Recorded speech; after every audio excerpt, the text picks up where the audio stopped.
Good morning, everyone. Good morning. Thank you so very much for the opportunity, for the invitation to be back here. Actually, I was talking to Eliane on our way down yesterday from Orlando.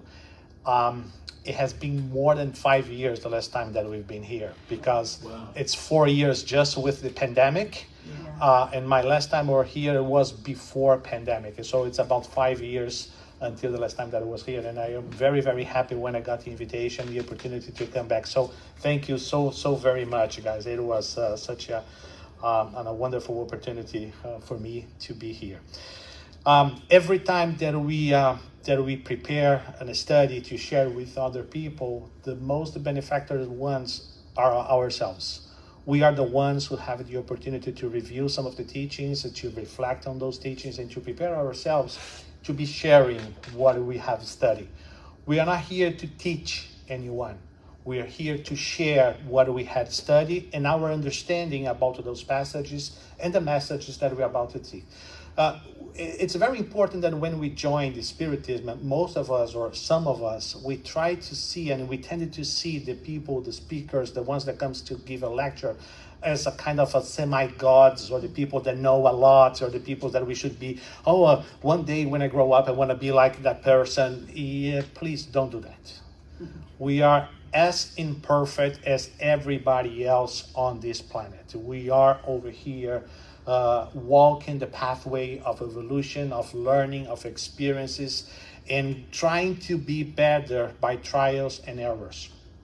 And most of the time is more errors than right doing. So we are just normal ones trying to do our best on this evolution.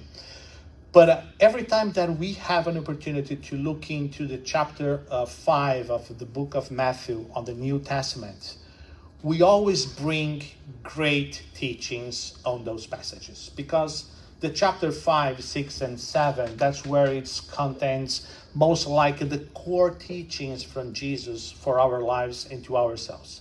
Chapter 5, it starts with the Beatitudes. And this passage is salt of the earth and light of the world. It comes right after the Beatitudes.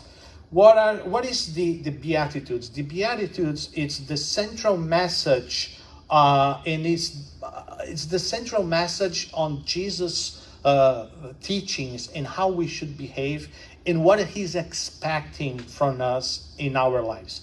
How we should be conducting our thoughts, as Biga was just saying to us during the initial prayer, how we should be conducting our thoughts, our actions, our words towards other people, towards the experiences that we have in life, in order to one day can be called true gospel learners or through Jesus and Christ's followers.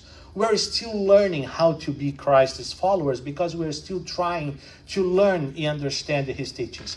But the Beatitudes is the core message that he had left it to us. It's the central information where we can always go back if we have any questions or any doubts and how to behave properly towards anything that happens to us. It's the Beatitudes can be called the greatest treatise on behavior and moral values ever brought to humankind.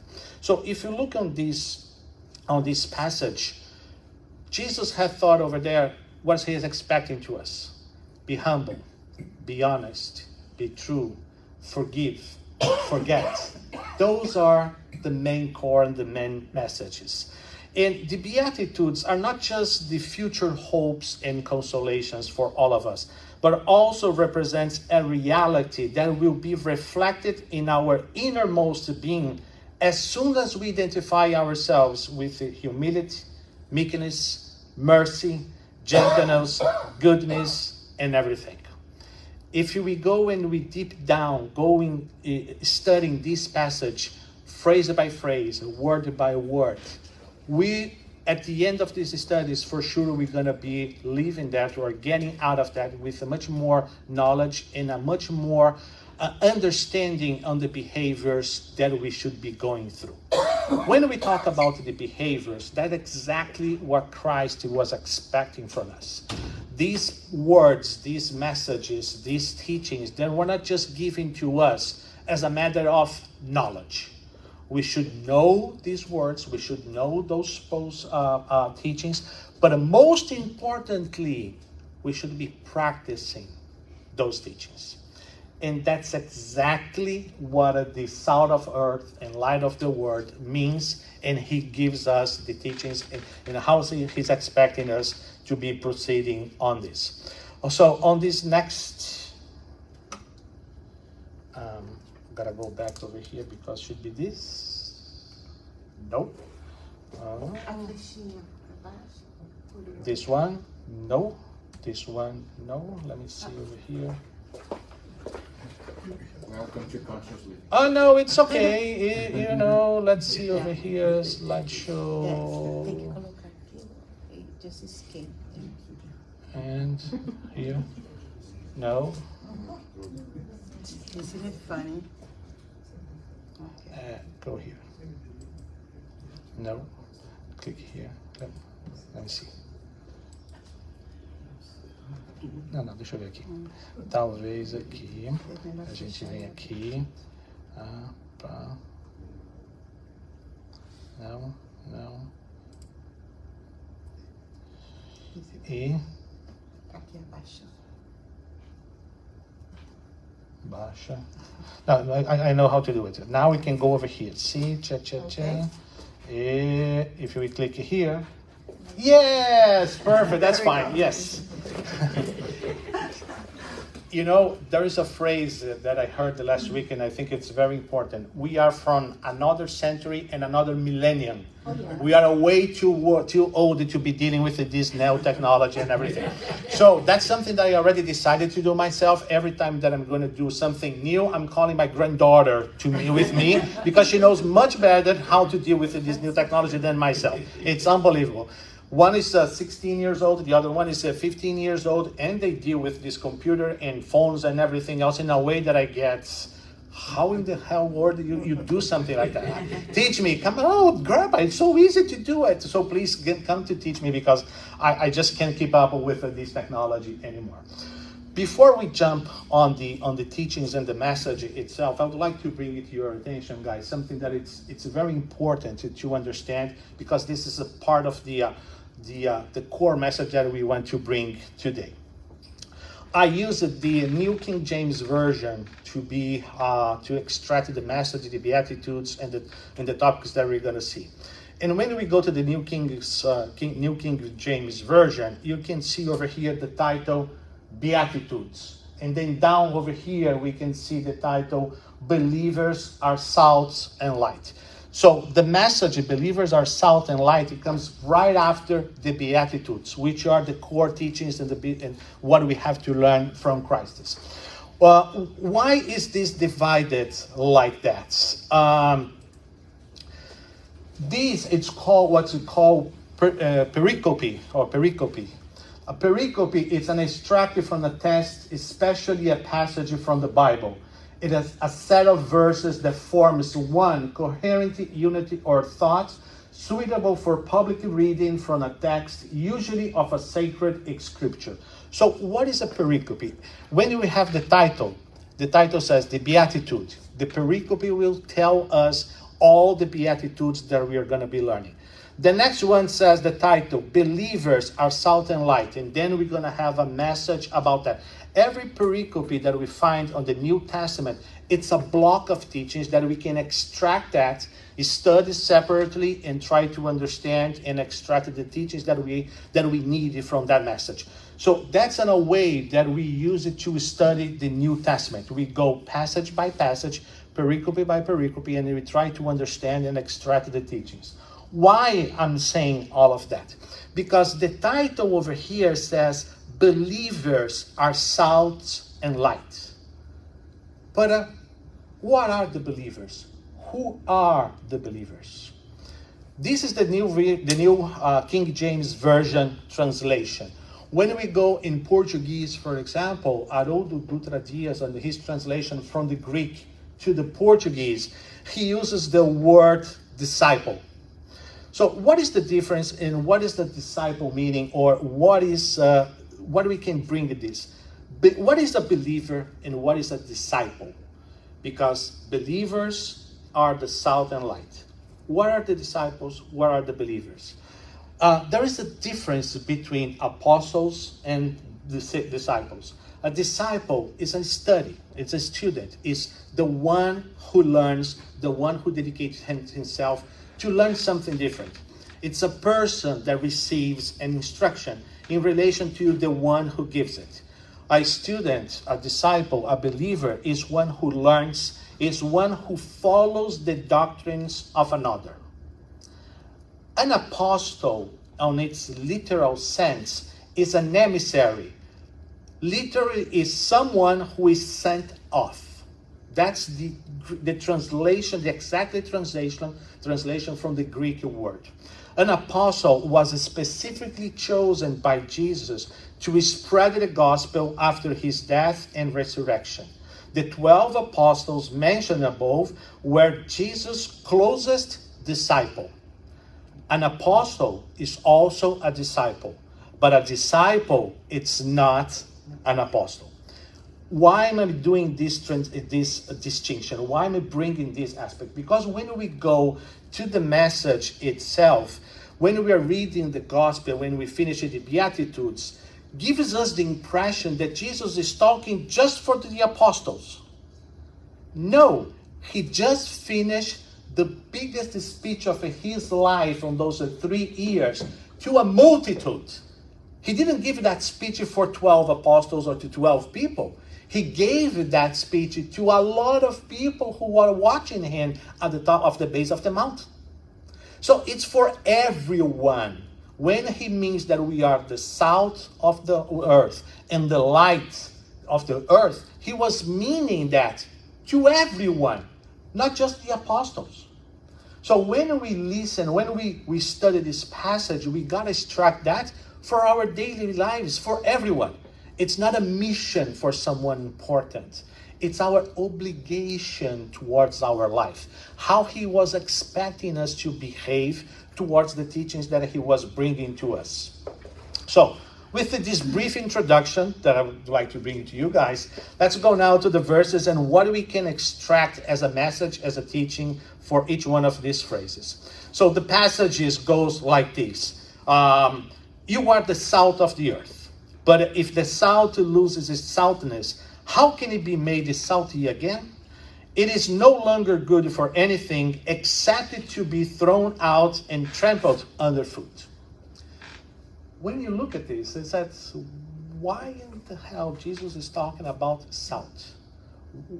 What is the importance of salt? It's really important every time that we look into the gospel and the New Testament's teachings and everything, that we transport ourselves from these days back to Jesus' time. If we try to bring those teachings to our days and try to bring the translation or the conversion from the times that they were given to nowadays, most likely it's not going to make sense.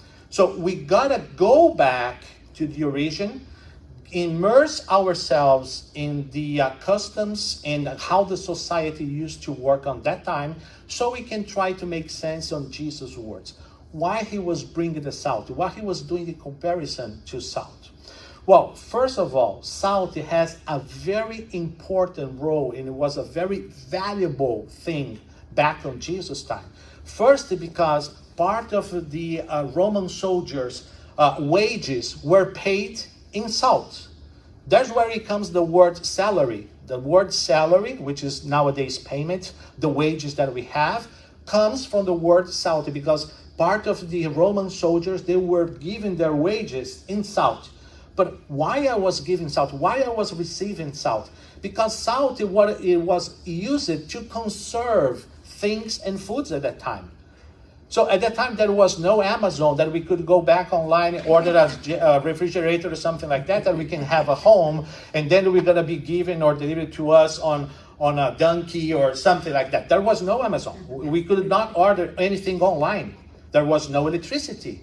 So how we would be conserving the foods, what we were consuming to ourselves? We got to use the salt. So salt had a very important presence. It was very valuable at that time. It was also a currency. As the Roman soldiers were receiving part of their wages in salt, they were using salt to buy and sell things. Salt also, as I just mentioned, is an instrument of conservation. So it was a very valuable thing on Jesus' time. So when it says you are the salt of the earth, you are very valuable. You have a value. You have something important on yourself. Another thing that I would like to bring to your attention is the word earth. Yes, with the lower E. It's not earth with the capital E as a planet. It's earth as a lower E. Meaning the soil, the base, the seed, the sowing. We are the salt of the base. We are the salt of the earth. So we have no special mission to save the planet being the salt. We got to use our value on our daily lives over here, close to the soil. That's where we were important. That's where we should be doing these great things. Sometimes we postponed what we could be doing because we think way too much big. But for those missions, Jesus sent the right people. Just like Francis of Assisi, Mother Teresa, and some other people that we all know throughout the human history.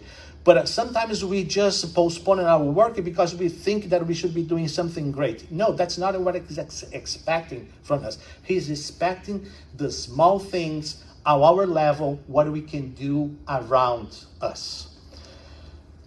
What is the characteristics and the properties of the salt? The salt, it's unchangeable, uncorruptible. Salt never receives, always gives. If you put you will add salt on a sweet water, salt is not going to become sweet. Actually, he's going to make the sweet water salty. So it never receives anything from anybody. It's always giving his property and his power towards other things. Also, salt is strong, stands out easily. A small amount to change the whole environment. Ask it to any cook what happens with the food if you has a wrong hand on the salt. If you do a little bit more, just not too much, a little bit more of salt on the food, you can throw that away. It overwhelms the entire thing. Also, salt is found in abundance, both on land and in the sea. If you go to the Himalayas, now you have the pink salt from Himalaya. It's so fancy, and people use that in the kitchens and everything.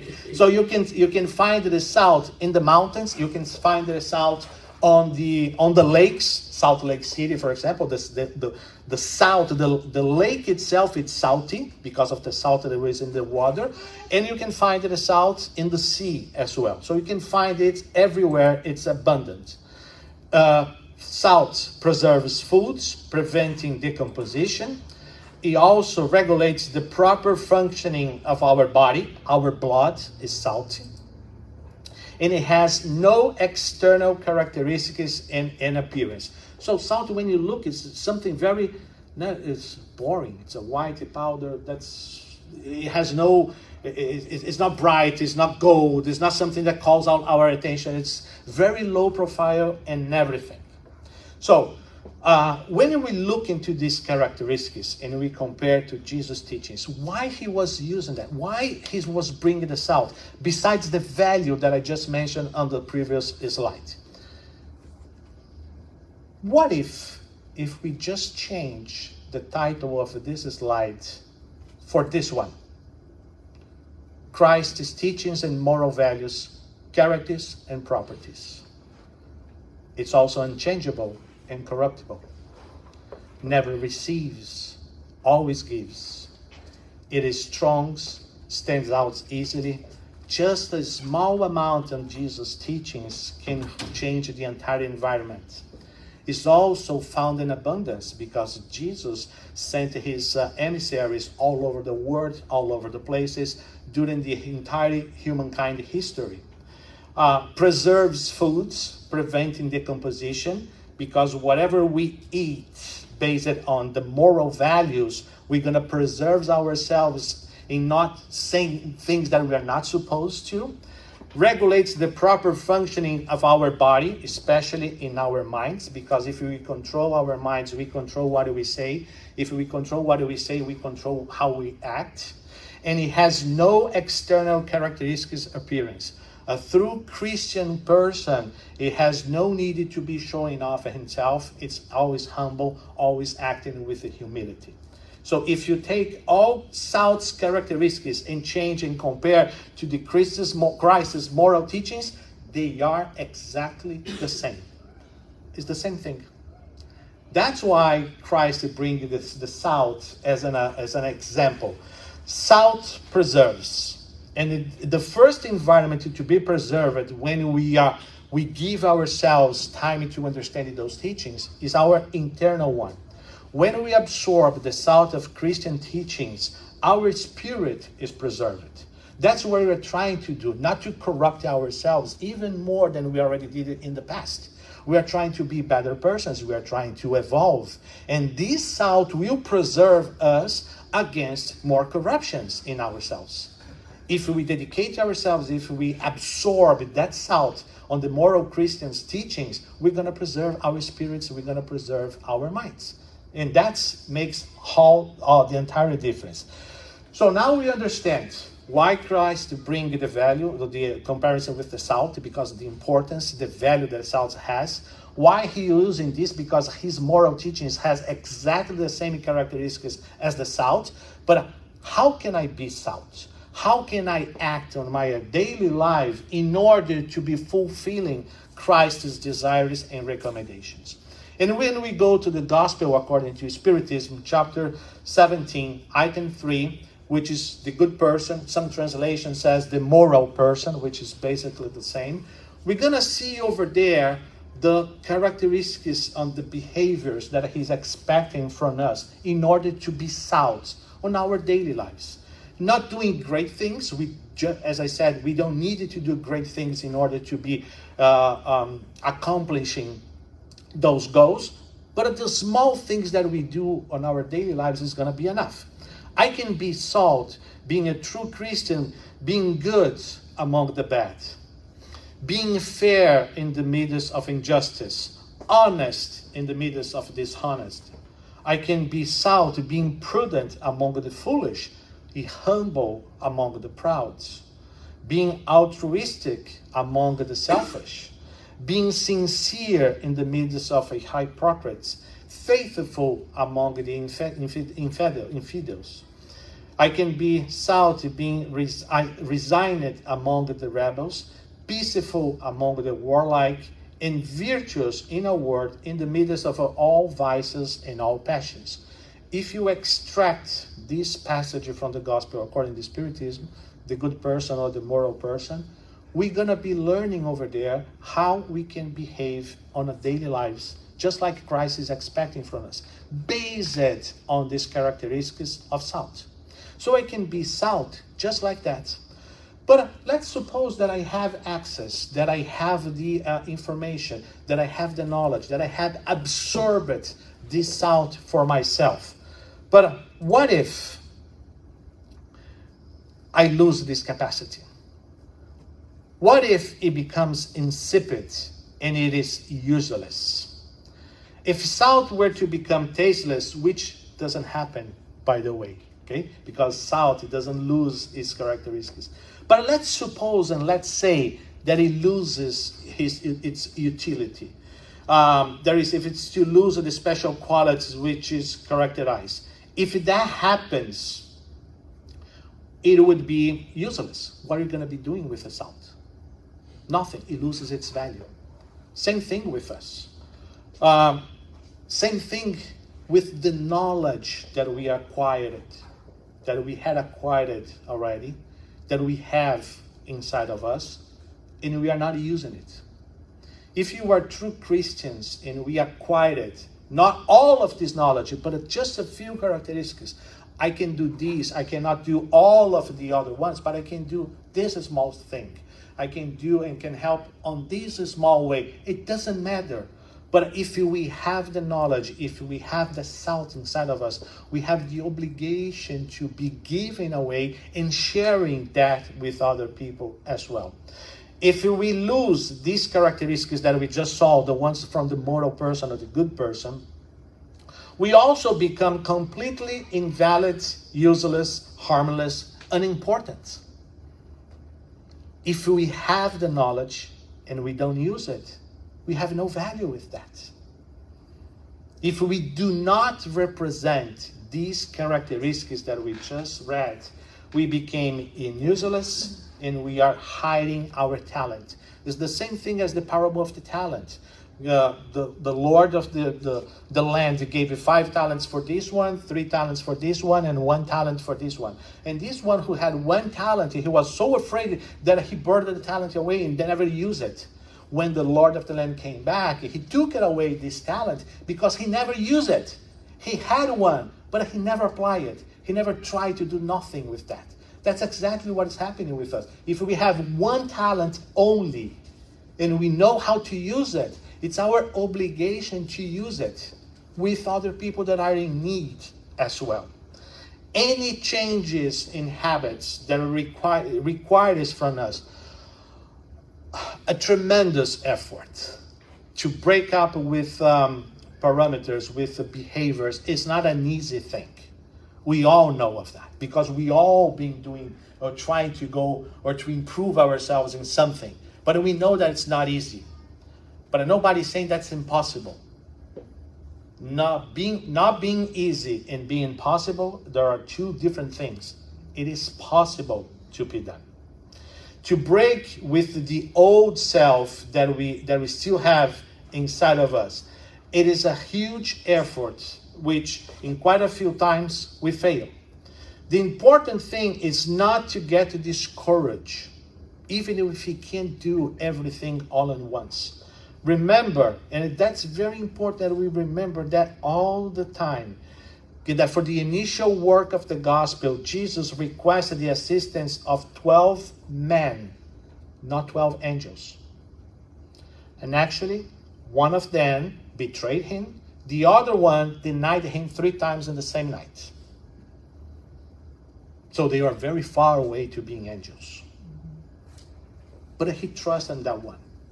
Why he trusted in those ones? Because he knew the potential hiding inside of each one of them. Even Peter denied him 3 times. He gave it to Peter, the leadership of his ecclesia, not of his church, not of his institution, but of his community. Peter, go away and take the leadership. He gave it to Peter, the cornerstone of his community. He was not paying attention on that he has been denied 3 times by that person that same night. But he saw the potential that Peter has to be the leader of that flock. That's what Jesus is looking at each one of us, our potential. So if we fail in order to be executing these commandments or acting like he's expecting from us, we gotta not forget that he's also believing in our potential. If not, let's think in another way. How many lives, how many incarnations had we had before? I would say quite a few for most of us. And I'm sure that sometimes, somehow, some way in the past, we were involved with some kind of religious activities.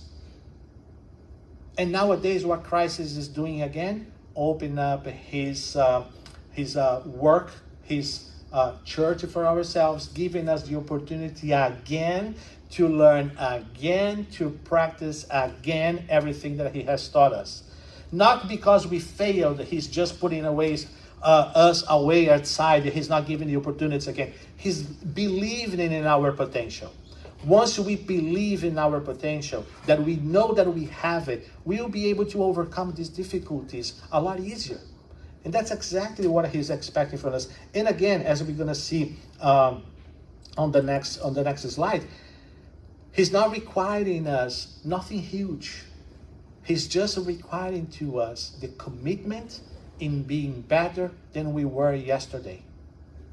That we can live this life a little better than when we came back to this life. That's all that he was asking from us. If you already have understood our role on this salt of the earth thing, let's take a look now what he wants or what he means by the light of the world. So the next one in the gospel, we find that the passage like that. You are the light of the world. A town built on a hill cannot be hidden. Neither do people light a lamp and put it under a bowl. Instead, they put it on a stand and give us light to everyone in the house. In the same way, let your light shine before others, that they may see your good deeds and glorify your Father in heaven. So, we are the salt of the world. We have value. We are important. We had learned a few things and a few characteristics from the salt. Unchangeable, immutable, that it can just in a small amount can overcome or overpower the environment that we have. Those few characteristics that we have seen. We have learned a few things, and now we have the message of the light. The light, what is the role of the light? The disciples of Jesus are the light of the world. Our task is to enlighten their fellow men, and at the same time to try to keep them faithful to Christian values by providing them with a consolation. Based on the properties of the salt, our attitudes become the light of the world. There is a phrase that we use in Spiritism. There's the biggest charity that we can do towards the Spiritism. It's propagation. It's how we spread out the word of Spiritism. And it's not through talks. It's not through seminars. It's not through a big thing on TVs or the movies or anything. Is through our daily actions. This is the biggest charity that we can do towards the Spiritism, is how we behave facing our challenges, how we behave in helping other people in the environment that we are inserted into. It's not just for the church. It's not just for the religious environment. It's for each and every environment that we are related to. Family-wise, professional, friendships, church environments. Wherever we are, we have the responsibility to be acting towards the values and the teachings that we just received from Christ. And if we do that, people are going to start to pay attention on us. How can you do that? How on this mess that is going around you keep so calm, so tranquil, so centered? You have always good advice. You have always a nice word to people. How can you always protect and be working towards other people that needs your help? How you do that? That's how we're going to be bringing people to pay attention to Spiritism, to the concepts and the ideas that Spiritism brings to our lives. The small attitudes, the small things that we do, it makes all the difference. What is the role of the light? What role does the light play? First, to enlighten, to illuminate, to clarify. That's why light exists. With actions, gestures, postures, and behaviors. But again, most of the time we are so concerned in doing the big things or doing something that is going to shine up a huge light towards something that we do. But is that the way to do it? The Christian should be always like this. By their fruits you will know them. By what we produce, what we give away towards other people in situations that we are involved in. That's how we're going to be representing ourselves. And it's not by our names, insignia, positions that we use on that moment. By the appearance that we have, he will not be mistaken for the common man. But as soon as we come into contact with him, Christ, he will reveal himself readily manifesting his qualities. So once we represent those qualities in our lives, we're going to be representing Christ as well. We're going to be shining up some kind of light towards others and to others situations that might be challenging for everyone. The light becomes stronger when we gather small flashes of light. We don't need a big one like this to shine up some light on that. The small gestures, when you get a lot of small lamps or small lanterns and you put it together, we're going to have a huge light as well. The sum of our small gestures will make the intensity of our light. It's not just one big gesture, but a lot of small ones will bring to that. How then can we be light of the world? In these small gestures. A smile of kindness for the Starbucks barista early in the morning. We never know how early that person has been waking up, what has left behind, maybe a sick child to be coming to work.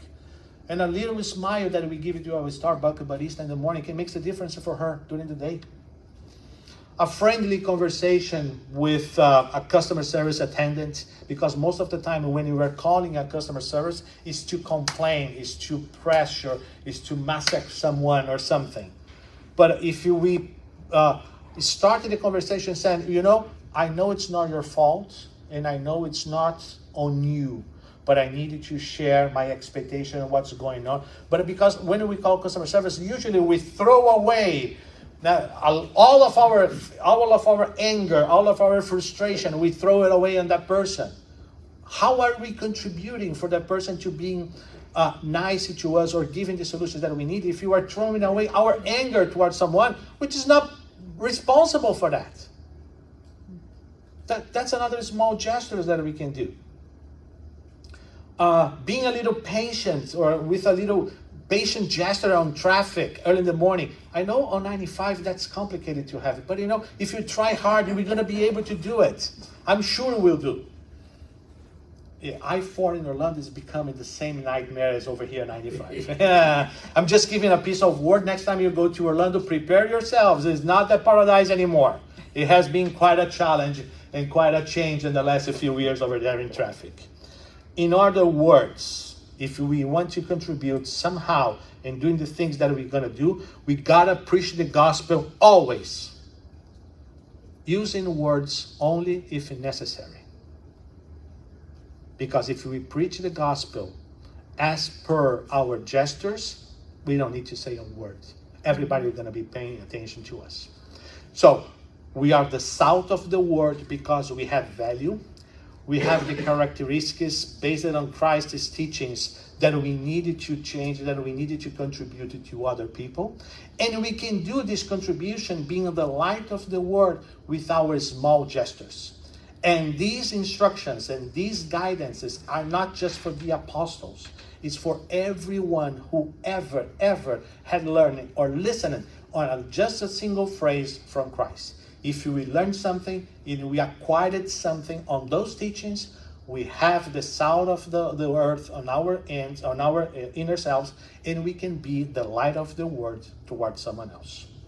I hope that these teachings can help us to understand better our role spirit during this transition, what is expected from us as we have the knowledge to be sharing with other people, and it can give us the strength that we can fight against our imperfections, so we can be a little bit better person every and each day. If we have that and we count on that, for sure at the end of our journey, we're going to be living this life much better than when we come up. Thank you so very much for your attention. I really appreciate the invitation and the opportunity in coming back here. Looking forward for a new opportunity in the future. You guys have a good day. Thank you so very much. Thank you.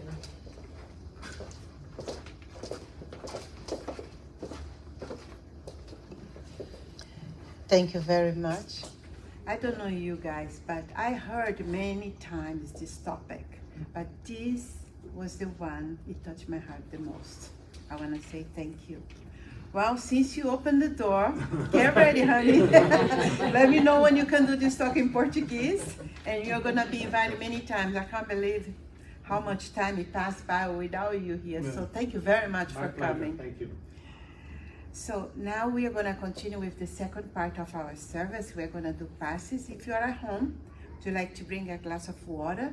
The blessing that is going to be spread here is going to reach you there for sure.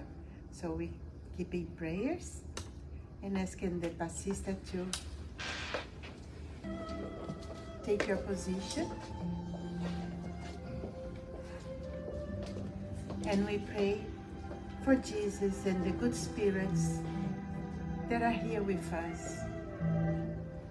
Be in touch with this talk and invitation for us to look in our heart and see how prepared we are to put in practice these lessons. While we receive these blessings, we want to meditate over and allow the good spirits to remove anything that is impeding us to be a good Christians. Let's be in prayer and meditate, and so be it.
Let's do our final prayer.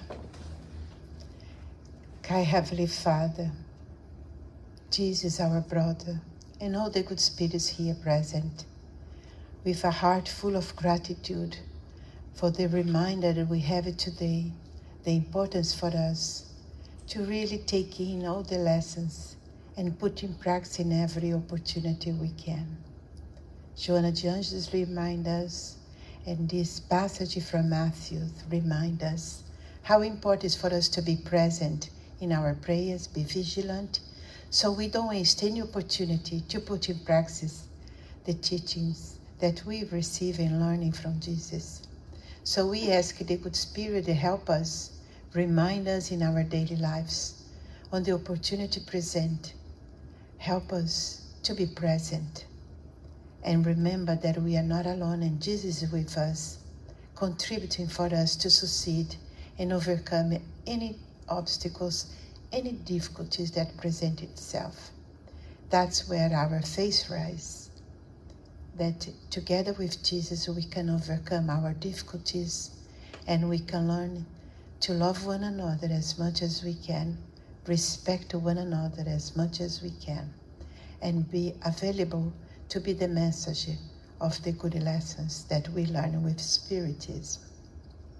And with these blessings in our heart, we ask the good spirits that can help to bring all these blessings to our home, to anyone that is in our thoughts, to anyone that we have a little difficulty with. And we pray together that all of them are blessed and also can feel the consolation that the hands of Jesus gives in our life. And we ask the good spirit, please help us potentialize our vibration of love, so our prayer can reach everyone that lost their home, lost their loved ones, that are experiencing tremendous amount of difficulties in their lives, to the things that is happening in Brazil with the weather difficulties, and here as well with the tornadoes, that so many people have their life changed dramatically by the weather circumstance. Help them and remind them that this obstacle will pass and they will rebuild their life as an opportunity that life is given to all of us. To every difficulty that presented itself is for us to learn how to overcome and trust and have faith. And bless everyone that has not the opportunity to hear your message in their heart, dear Lord. Dear Jesus, be with all of us in this planet, incarnate and discarnate. And we thank everything that we received today, all the blessings. Thank you very much, and so be it. We thank everyone that is watching online. I hope to see you here one day.